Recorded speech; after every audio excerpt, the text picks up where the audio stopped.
Ini seluruh kursi ini akan kita buat dengan konsep merah putih.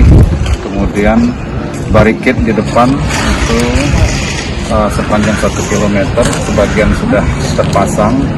Kemudian dari pasar depan sekarang sedang lagi pemasangan ACP. Kemudian ini artificial rubber untuk track atletik, ini sudah dalam tahap pengecoran, tinggal menunggu rubbernya yang datang dari mana? Dari mana sih? Jakarta.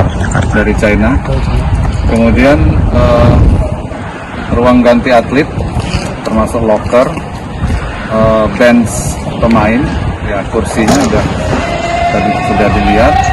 Kemudian lobi utama ini diperbaiki juga, termasuk ini ada penambahan kapasitas lampu. Sekarang kondisinya 2374 lux, akan kita tingkatkan menjadi sekitar 2500 lux.